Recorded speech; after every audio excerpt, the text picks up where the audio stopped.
Yo, yo, yo guys, check. Kamusta mga idol? So ayan, good morning at mag-update tayo ngayong Sabado ng umaga. Mga Lodi, gravities, no? O, sino mga aling dyan ngayon? Mga nakaposition kagabi. Mga Lodi, siguro mga 9 o hindi, maaga pa pala yun. Ay tama, mga 8 or 9. Yun, tignan na nga natin. So ito mga idol, no? Medyo sa XRP to Bitcoin balik ng 103. Pero bumaba siya ng 99 kahapon nag-under $100 siya mga idol, no? So, medyo dahil doon mga lodi biglang nag-bounce yung market at medyo naka-position tayo sa baba. Mga lodi, dito tayo sa XRP, naka-position tayo banda ng 2.1. No, so ngayon nasa 2.3 tayo mga idol, no? So positive tayo, wala niyo kung magkano. Point. Ngayon, positive $223 mga idol, 13k positive tayo kagabi. Hanggang ngayon pala. Pero mga idol, eto hindi ko pa syempre hindi ko kinukuha, di ba? So, meron tayong lock profit lang na 85 $85 o mga nasa 5k siguro yan mga lods, no? So dito natin nilagay. Bakit diyan? Kasi diyan ang 50%. Ito yung 50% niya mga idol, no? So lagi ko sinasabi sa inyo, si market maker minsan alam niyo yun na may yung mga trader naka-position o naka-lock profit, no? Sa 50%. So minsan ang ginagawa ni market maker, babalikan niya yung kalahati bago siya umalis. Kumbaga, kukunin niya muna kayo bago siya umalis. So, kaya minsan ina-adjust ko sa baba ng 50%. So, mga ganito lang, mga 30%, mga ganun, 40% lang tayo. Siyempre, sabihin nyo iba, ba't di mo pa kunin yan? Panalo ka na. Minsan kasi mga lodi ganito, no? Halimbawa, mga idol, wala pa siya diyan. Andito pa lang siya. Wala, hindi pa napiprint to. Andito pa lang yung top niya. Halimbawa, ito. Ayan. So, simula dito hanggang dito. So, lumipad siya ngayon. Siguro, ang profit mo dyan, siguro mga nasa $100 na o 90. Hindi, kasi 85 na dito So, dito, mga nasa 100 plus. No? Ito pa lang yan. Kasi may nagtanong sa akin kagabi, sorry. So, ito pa lang yan mga lodi. So, syempre, kung bumaba siya ng ganyan, nag-bounce siya, isipin mo, ay, pababa na. No? So, kukunin ko na dito. Pero, yung chance na umangat siya ulit, tulad ng nangyari ngayon, meron. Ngayon, halimbawa, 50%. Kunin natin yung 50% niya. Ayan. So, hindi niya na binalikan yung 50% niya. So, dapat dito ako naka-ano yan dito ka naka-lock profit, if ever. So, pag kinuha mo na yung, kunyari, halimbawa, kinuha ko na itong 13.3, profit is profit na yun, mga lodi, no? Kumbaga, goods na yun, profit ka. Pero, once kasi na makita, bilang trader, once na makita mo na umangat yan ulit, umangat ng ganun, magkakalkula ka na agad sa isip mo. Gano'n kaya sana yun kung hindi ko agad kinuha. Di ba? Ganon. So, ang diskarte kasi nung iba, mga lodi, kunyari ako, si ganito, pwede ko nang ilapit yan dito Ayan. So, ilapit ko na yung lock profit ko dyan. Diba? So, pag nilapit ko siya dyan, ang aking sure na profit is 183 USDT. So, goods na yun. Kumbaga. Kaya lang, pag binalikan niya yan, tapos na, no? Kumbaga, wala na akong position. Kung binalikan niya to, wala na akong position. Tapos, umangat na siya ulit. Parang kinuha niya lang ako. Diba? So, sayang yung position ko dito sa baba. Or dito sa aking 50% kasi usually ganun no? So kung naniniwala ka naman na medyo makaka-recover na yung market, sayang yung position mo dito. So edi pag bumaba yan, talo ka pa. Kaya nga magkakaroon ka ng lock profit, 'di ba? Yung chances na makakuha ka ng 13k na wala. Pero yung chances naman na mas lumaki pa sa 13k yung profit mo, pwede rin naman yun. So, nasa iyo yun mga lodi. No? Yung iba kasi nasabi, sayang, Kuya Jeblo, laki na, yung lang best na nangyari sa akin yun. Laki na sana ng profit mo, pero nababalikan. No? Kasi kung ganun yung mindset ko, malamang dito pa lang kinuha ko na. Dito pa lang kinuha ko na, $100 pa lang kinuha ko na. $150 pa lang kinuha ko na. Kaya nga siya umabot ng 200 kasi ang ginagawa ko, lock profit ako every sa baba ng 50%. So, ganun yung nangyayari. Siguro, pag napag-decide ang depende rin sa akin. Kung gusto, okay na yan. O, ganun, pwede, di ba? Pero ngayon kasi parang naghahangad ako. Nagiging greedy ako ngayon, mga lods eh. Gusto ko magbodega ng isang coins pa eh. So, ang iniisip ko, pag pinanalo ko to, kasama yung puhunan ko, pwede pa akong bumili ng isang coin. Pero kung hindi na, wala, ganun talaga. Tinignan ko kasi yung 1 hour time frame, mga lodi, no? Ayan, no? Ang ganda, oh. Diba? W. Oh. So, pwedeng double bottom. Oh. Hindi natin alam eh, mga lodi. Wala na masyado nakakaalam eh. Pero marami nagsasabi na pa-bear market na daw tayo. Pa-bear market na daw tayo. Kaya nga naglalagay tayo ng lock profit eh. Okay lang yan mga lods, no? Kasi ang dami nag-PM sa akin kagabi. Actually, hindi nyo kilala pala kasi may GC kami ng mga nagtitrade eh. So, pasabay-sabay kaming pumposition kagabi niyan. May position din sila dyan. Yung iba nag-take profit na. Yung iba nga na aga nag-take profit. Dito pa lang nag-take profit na sila oh, sa kalahati. O yan, nag-take profit na sila dyan. Eh ako hindi. Sabi, hindi mo pa kayo nakuha, Jeb. Sabi ko, hindi pa, boss eh. O, ano pa lang. Hinayaan ko lang. Sabi niya, Gasti, baka bumaba na yan. Sabi ko, hindi, okay lang. May lock profit naman akong konti. Sabi ko, ngayon lumipad. Biglang sinabi nila, uy, gagi, paldo si Jeb, lumipad. Sila kaga nila lang take profit eh. Sabi ko, gagi, okay lang yan. Pwede ko na nga, sabi ko nga, pwede ko naman siya iangat dito eh. O, pwede ko na siya iangat dyan. Pero, wag na muna. Baka kasi maglaro pa siya mga idol eh. Kasi kapag kinuha niya ako, wala na akong position. Maghahanap na naman ako ng position na bago. Which is okay lang naman. 'Di ba? Kasi may pang position naman na ako. Kaya lang, for me kasi, ang ganda ng position na nakuha ko. So, baka tumagal siya. 'Di ba? Kasi yung iba, pag ganito, kunyari ito, pakita ko lang. Kapag ito, kunyari lumipad na gano'n na ganyan, yung iba iniisip, ang ganda kung nakaposisyon ka dito, no? Ang ganda kung nakaposisyon ka dito, no? Hindi ka na mababalikan. May mga ganong sinasabi, senaryo, di ba? So ngayon, yung chance natin medyo maganda lang, konti lang naman. Kasi ito yung bumaba ng ng below 100k si Bitcoin eh. Sumabay si XRP, no? Almost almost $2 na lang ng 2.1. So sabi ko nga nung nakaraan, baka ito yung pinakamababa ngayong November. Di ba?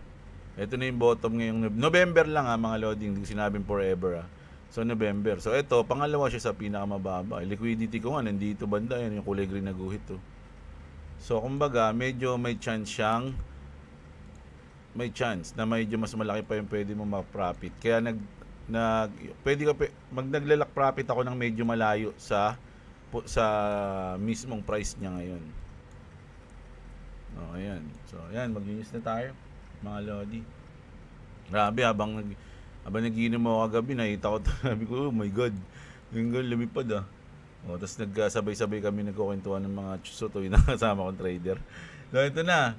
Punta na tayo sa ating news, mga idol. Hindi, dito. Ayan sa day natin grabe, may mga double digit Oh, ang daming double digit, mga lodi, no? Tapos, sa hours natin, ayan, medyo kumalma sila. Yung ICP na lang yung medyo double digit dito, mga lods. Yung iba medyo kumakalma na, no? So ngayon, dahil nga dyan, mga lodi, ito yung parang naging isang reason. The crypto market added 156 billion in the last 7 hours. Altcoins alone accounted for 81 billion. So ito yung nadagdag sa atin sa kabuuang market to mga lodi, 156 billion. Kaya pala medyo lumipad, di ba? Kasi dati pag tinitingnan natin to, puro nabawas o na-liquidate yung nakikita natin. So ngayon naman added 156 billion, no? Sabi nga dito, 156 billion in 7 hours. Imagine when retail wakes up. We're so early. It's wild, sabi niya rito, no? Oh, ayan Ito na isang naging trending ngayon, mga Lods, no? Hindi kasi pumasa ulit eh. Mga Lodi, no? Senate return Saturday at noon. Mamaya daw to. Today's vote didn't pass. So they're coming back mid-shutdown to try and hammer out a deal. Markets are watching, mga idol, no? So ito na nga. Hindi kasi pumasa na naman, no? Kumbaga, hindi pa rin na reopen yung market. Kaya sabi dito ni Trump, medyo na bad trip na si Trump eh. Sabi niya, the United States Senate should not leave town until they have a deal to end the Democrat shutdown, no? Walang uuwi, sabi ganun. Walang uuwi sa inyo hangga't di nagbubukas yung government ay nare-reopen ha.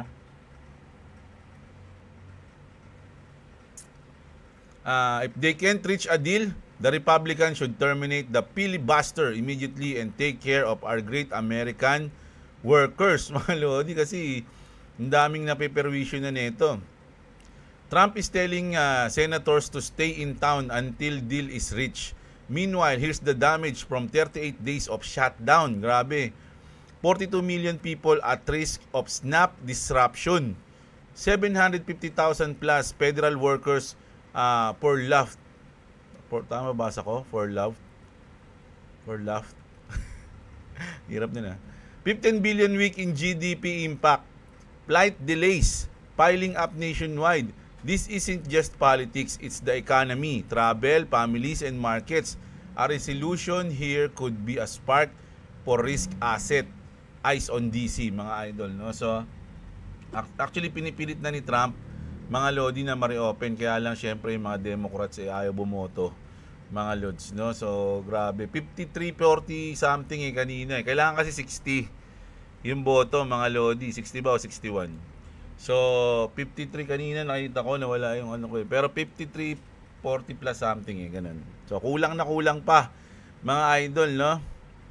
So, malapit na yan. Pinipilit na ni Trump eh. The bull market didn't end, mga Lodi. Ayan ang sinasabi natin, no? So, yung iba kasi sinasabi, wala na, bear market na, mga Lodi, no? Isipin nyo naman, no? Ganito, ganyan.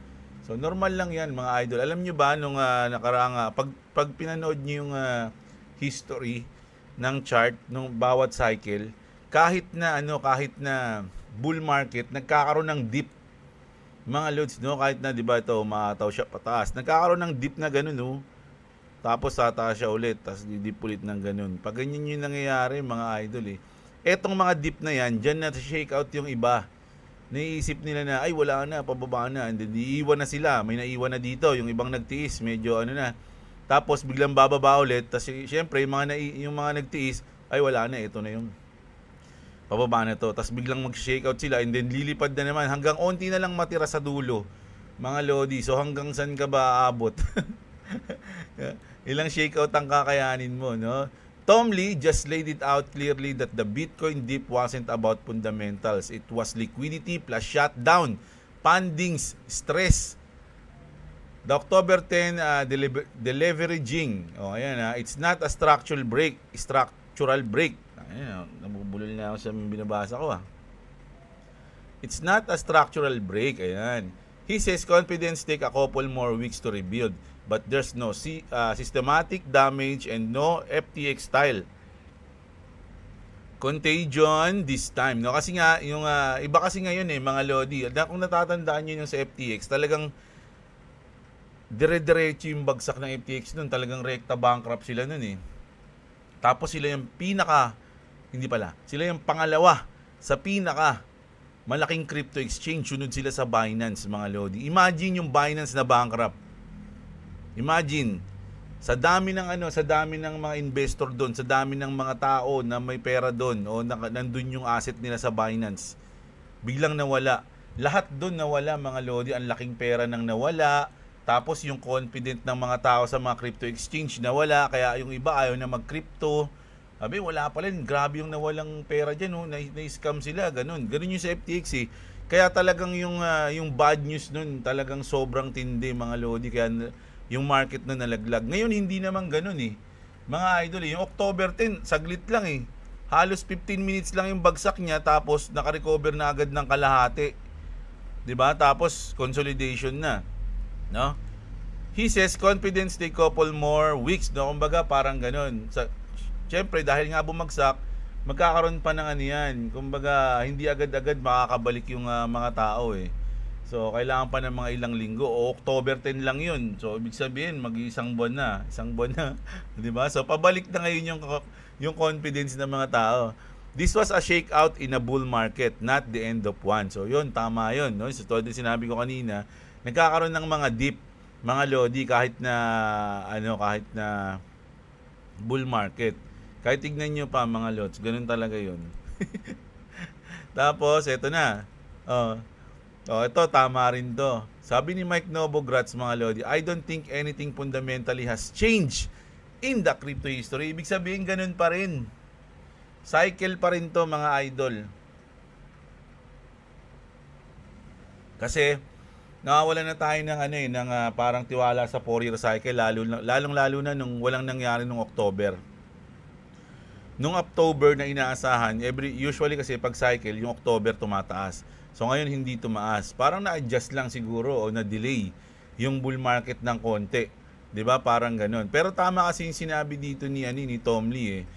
It was liquidity plus shutdown, no? Funding stress. So yung shutdown kasi ng government mga lodi, medyo nakapigil yun eh, mga lods eh. 'Di ba? So medyo dahil doon siguro kaya hindi tayo nagkaroon ng pump ngayong mga nakaraang weeks na dapat meron. 'Di ba?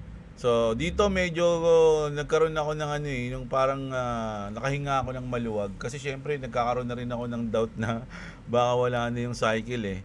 Yung cycle kasi dun nakaasa yung aking time kung kailan ako magte-take profit. So niisip ko, kapag wala ng 4-year cycle, maguguluhan ako nito kasi hindi ko alam kung kailan ako magte-take profit kasi sa cycle ako nakabase, 'di ba? So sabihin na natin na adjust lang yung cycle ng konti, na delay lang ng konti. So pwedeng ganun, 'di ba? So si Mike Novogratz mga lodi, hindi naman sutoy-sutoy lang yan, kilala yan mga lodi. So hindi niya naman sasabihin yan kung wala man lang siyang basihan o facts o something, 'di ba?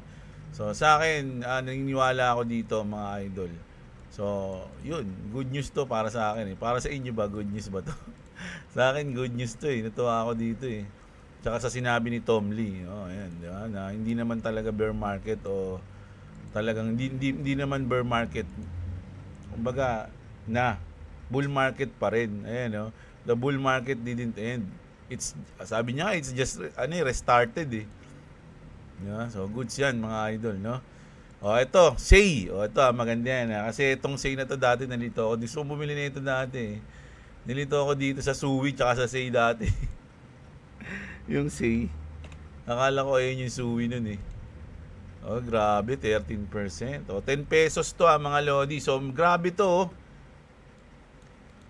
Ang baba nito ngayon, mga idol. Imagine, ito, nakamax na kasi to eh. So, nung nilabas siya, ganun din eh. Kumbaga, halos 10 pesos din siya nung unang labas eh. 'Di ba? So ibig sabihin ang kanyang all-time high 63. So kumbaga kung nilabas rin 2023, parang bumili ka lang nung unang labas niya, ganun yung presyo ngayon eh. SAY, tapos nakita niyo naman yung news. Ibig sabihin hindi siya basta-basta lang na coin. So Binance will act as a validator on the SAY blockchain as it rolls out its Gigaspeed upgrade. Grabe, Gigaspeed upgrade. Mag-upgrade yung SAY. Jeblo, yan ba yung gusto mong bilhin na coins? Secret. Secret, mga lods. Wala akong sasabihin coins na bibilin, ha. Hindi ako, financial advisor. Tapos, Kazakhstan to launch a 1 billion crypto fund. The nation is planning a 500 million, 1 billion crypto-related ETFs and stocks using seized asset by 2026. Grabe, pati Kazakhstan, no? Si Bruno pangalan nito, di ba? Si Bruno, kulit na itong palabas na yun eh. Dati akala ko to eh, yung genuine, kumbaga parang hindi siya scripted. I-scripted din pala yung iba nun. Nakala ko hindi. Naging idol ko siya nun eh. Pero ang galing pa rin niya dun. Bitwise, oy, ito mga lodi, no, napaano ako dito, napagawin ako, kasi meron ako niyan eh. Bitwise files for spot Dogecoin ETF. Bitwise has submitted an 8A form for a spot Dogecoin ETF. Ba't ako natuwa mga lodi? Kasi nga, pag pinasa kasi yung ating batas, mga lodi, pag nagkaroon tayo ng law, di ba sabi nila, maraming crypto, maraming coins, lalong-lalo na yung mga shitcoin ang mawawala. Mga lodi, sabi nga nila 99% ng mga crypto mawawala, matitira lang yung may mga utility o yung mga talagang malulupit na coins, di ba? So dahil nag-file ng ETF yung Bitwise dito, syempre kung ikaw Bitwise ka, ba't ka magpa-file ng ETF sa coins na sa tingin mo mawawala? 'Di ba? Pag lumabas yung law. Ibig sabihin para sa akin, hindi rin, kumbaga isa si Dogecoin kasi meme coins yan eh. 'Di ba? Isa si Dogecoin sa mga meme coins na pwedeng hindi mawala o hindi masama doon sa 99% pag nagkaroon na tayo ng law. Ganun yung ganun yung naisip ko diyan. Syempre ito ako. Ang tagal ko nang merong ganyan eh, mga lodi eh. 'Di ba? So, ayan nga lang yung hawak kong dalawa kasi yung hawak ko ng meme coins eh. Mga yun siya yung SHIB. Pero sabi ko nga hindi ko sinasabi bumili kayo ha. Pang high risk high reward na ako dito eh sa Dogecoin tsaka sa SHIB eh. Willing na nga akong biglang mawala to eh, mga idol eh. Kumbaga baka sakali na lang ako diyan eh. 'Di ba? Spot Dogecoin ETF. We're officially in the meme era. Wall Street about to go much. Wow. Elon smiling somewhere. Oh, tas isa pa sa reason kung bakit bumili ako ng Doge noon dahil kay Elon Musk, 'di ba? Kilala niyo naman si Elon Musk, mga lodi. Isa 'yan sa mga importanteng tao sa mundo ngayon. 'Di ba? So, ayan 'yun. Pero onti lang yung bili ko diyan, mga lodi. Onti lang yung binili ko kasi matagal na 'yun eh. XRP debt cross incoming. Nako, patay tayo dito. Sa chart medyo negative o bearish, mga idol, yung chart ng XRP. The 50-day SMA is about to cross the 200-day SMA. This is considered bearish and is termed a death cross. Kaya nga death cross daw kasi talagang bearish daw yan. So, sabi naman dito ni Egrag Crypto, this means the bottom is in. Di ba? So, meron silang mga meron silang mga words diyan mga idol eh. Ako naman lang tayo 1 minute time frame guy lang tayo eh. Pero nag-zoom out naman tayo. Ayan ayun ako, 'di ba? Mababa na naman. Nako, death cross na 'to. Pa-death cross na, idol. Tapos ito. Isa kay Elon Musk, mga lodi, no? Kasi nagpost si Elon Musk eh. Sabi ni Elon Musk, time to pull a lot of rabbits out of the hat. So meron silang mga i-reveal o meron silang mga ilalabas, mga idol, na siguro magugulat yung mga tao kasi syempre, di ba? Magic nga yun eh. Magugulat yung mga tao. Sabi dito, mga lodi, X is soon launching X Money. So matagal nang pinag-uusapan yan dito, halos 2021 pa lang eh. Naririnig ko na may planong maglabas na maging ganun yung X o yung Twitter pa nga lang noon eh. The world will be rewired through X, sabi dito.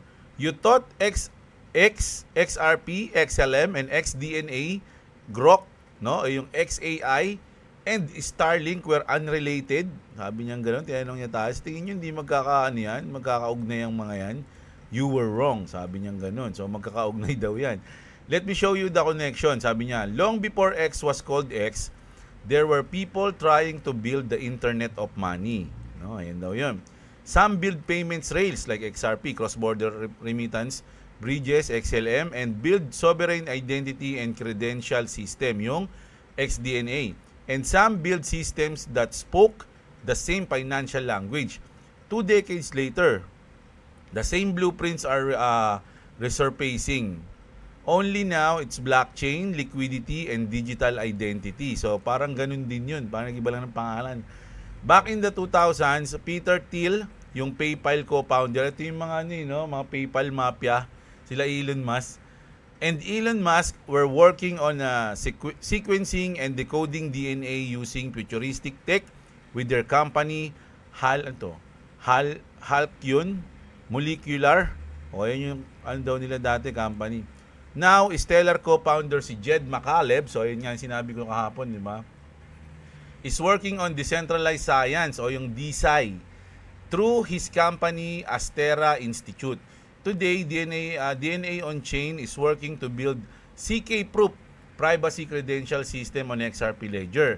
Different companies, different names, same mission, same connection. SpaceX has internet satellites, and Ripple and Stellar are also built for low bandwidth, low latency environments, exactly what Starlink would enable in remote areas.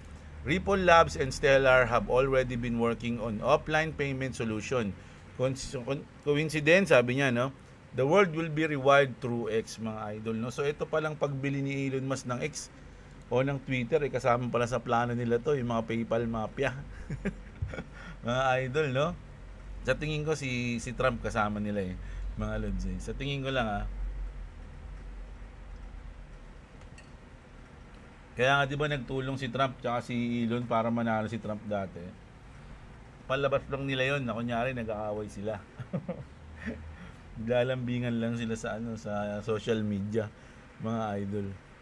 No, so sabi niya connecta daw 'yan, mga lods, no. Syempre, sa akin goods to. Syempre, kung isa kasi itong mga to sa mga pinakamatatalino sa mundo, mga lods 'Di ba? Tas imagine pwede tayong masama sa plano nila kung meron lang tayong mga coins na ganyan, no, 'di ba? Ba't walang Doge dito? Elon Musk, tatablay mo ba yung Doge? Tapos ito na, mga idol, no? Nako, ang ganda nito, BlackRock. BlackRock praises Ripple at Swell 2025. Maxwell Stein from BlackRock's digital asset team said the market is ready for a large-scale blockchain adoption and that Ripple infrastructure could soon move trillions on-chain. When the world's largest asset manager publicly credits Ripple, you know what's coming. Isipin nyo, BlackRock yan, mga idol. Diba? Tapos pinuri nila yung Ripple. So, ako, para sa akin, mga Lodi, wala tayong gagawin ngayon kundi maghintay. Kung wala kang pambodega, hintay ka lang. Diba? Kasi syempre, yung iba kasi gusto magbodega nung nagda-drop yung market, which is totoo naman. Maski ako gusto kong magbodega nung, kaya lang, with what Diba? By the dip with what tayo, mga Lods. Kaya nga, pinipilit nating mag-trade kahit papano para paunti-unti, meron tayong pambodega kahit papano din. Diba? So, yan, mga idol, no? Ngayon yung news natin ngayong umaga, mga Lods. Mamayang gabi update tayo ulit, mga idol. Kagabi hindi na ako inaabot kasi ang aga ako sinundo Alas 5 pa lang ninundo na ako dito Kaya zombie na ako nung gabi na mga Lods, no? So mamaya update ulit tayo, basa tayo ng comment. Pasensya na mga idol kung hindi tayo masyado nakapagbasa ng comment. Alam ko si Miausi magagalit na naman sa akin, hindi na naman binabasa yung comment niya. No, pero nababasa ko yan. Kaya lang hindi ko na nababasa sa video. No, nababasa ko kapag may mga interesting topic, nababanggit ko naman pag okay. 'Di ba? So yung iba naman diyan nasasagot din ni basta may mas masagot din sa comment ko 'Di ba? So ayan mga Lods, no, ayun lang muna update nating umaga. Masaya lang ako ngayon kasi parang bumalik yung sinasabi na hindi naman nasira, no, yung 4-year cycle. Para sa akin lang 'yun Yung iba kasi talagang ang sa kanila wala na, bear market na, which is sa inyo po 'yun, no? Ako naniniwala ako na kasado pa rin yung 4-year cycle. So ayun yung sa akin, mga Lods, no? At natuwa ako kasi parang may mga sumang-ayon sa akin, no? Itong mga to, 'di ba? Sa isip ko, sabi ko, okay, goods pa, mga Lods, no? So na-adjust lang siguro ng konti, no? Na-delay ng konti, pero kasama ganun pa rin, no? 4-year cycle pa rin. So dun lang sa akin, mga Lods, no? At sana na-enjoy niyo yung video natin. Like niyo yung ating video, mga Lods, At sa mga gusto ng ganitong content, everyday news, update, mga idol, subscribe na kayo sa channel natin. Sa mga gustong manalo sa December, mga idol ng pa-Gcash ni Boy WhatsApp, mga Lord, subscribe kayo sa kanyang channel at magpaparapol siya sa December, mga Lodi, no? Ayan, subscribe kayo dito sa Clovis Gaming, no? Ayan, siya yung magpaparapol, papa-Gcash siya ng 5 tao, bibigyan niya ng 500 pesos. So, libre naman po mag-subscribe at may chance pa kayo manalo. So, ayan, mga idol, no? So, kita-kits tayo. Maraming salamat sa mga nanood, mga idol. At magandang araw sa inyong lahat. At What's up? Subscribe to Glovis TV. Subscribe to Glovis Jeblo. Gaming. Subscribe to Glovis Gaming. Subscribe to Jeblo. If you want to subscribe to me, it's the link in the description. Also, there's a bonus and discount in the link in the description. So, I'm sorry I said Glovis TV. I kind of miss my old channel. Sa mga wala pang crypto exchange, mga lods, ha, andyan yung bidget natin sa baba, sa description, mga lodi. So, ayun, kita-kits tayo. Mga lods, babayu, detective. Uy, ba't yan? Ito pala. Babayu, detective.